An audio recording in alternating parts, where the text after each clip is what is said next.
नमस्कार मंडळी, माझ्या चॅनलवर परत तुमचं एकदा स्वागत आहे. तर आज आपण एकविराईच्या दर्शनाला जातो आहे, तेही आपल्या मुंबईमध्येच. कोणाकोणाला कारल्याला जायला शक्य होत नाही तर ते या मंदिराला जाऊन दर्शन घेऊ शकतात. तर चला आपण जाऊया. आता आपण हर्बल लाईनच्या चुनाभट्टी स्टेशनला उतरलो आहोत. इथूनच आपल्याला वर जायचं आहे आणि उजव्या बाजूला वळायचं आहे.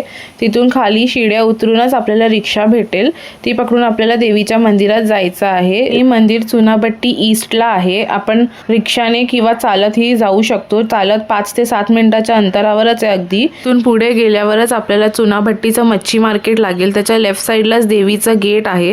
तिथून आपल्याला आत जाऊन लेफ्ट साईडला जायचं आहे. तिथेच आपल्याला देवीचं मंदिर भेटेल. जर कोणाला शक्य नसेल एकविरेला जायला किंवा काही अडचणी असतील तर चुनाभट्टीच्या या एकविरा देवीच्या मंदिराला येऊन दर्शन नक्कीच घेऊ शकता. हे आहे आपल्या एकविरा देवीच्या मंदिराचं गेट. इथे बाहेरच तुम्हाला सगळं ओटीचं सामान मिळेल.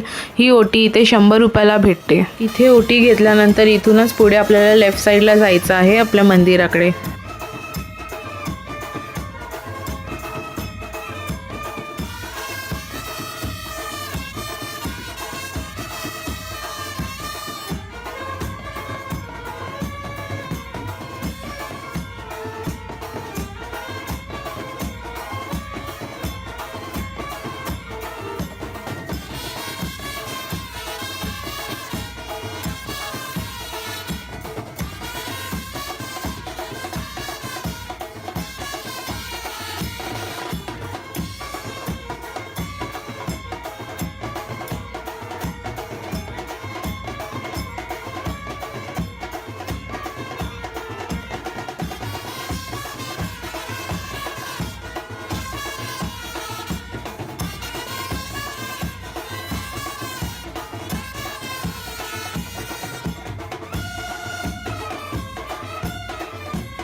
ही आमची इकडे आगरी समाज विकास संघटना म्हणून आम्ही संघटना स्थापन केली होती.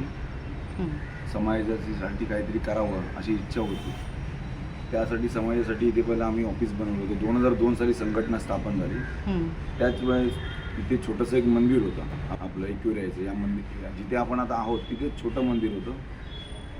पूजा अर्चा रेग्युलर होत नव्हती, अशी महिन्यातून आम्ही करायचो. नंतर आमचे जे आता जे मोठे आहेत मुलं, लहान मुलं आहेत सगळे आमच्याबरोबर जेव्हा असायचे, त्यांनी त्या देवीची उपासना करायला सुरुवात केली, आरती करायला सुरुवात केली. थोडंसं मग मंदिर आम्ही थोडं बनवलं आणि थोडं मोठं बनवलं मंदिर. त्याच्यानंतर मग असं मंदिराची आम्ही सेवा करत होतो. एकविरेला पण जायचो दरवर्षी.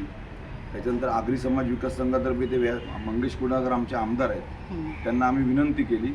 त्याच्या अगोदर आमचे खासदार होते पूनमताई महाजन, त्यांना आम्ही व्यासपीठासाठी विनंती केली होती की व्यासपीठ बांधून द्या. त्यांनी आम्हाला छोटं व्यासपीठ बांधून दिलं होतं इथे.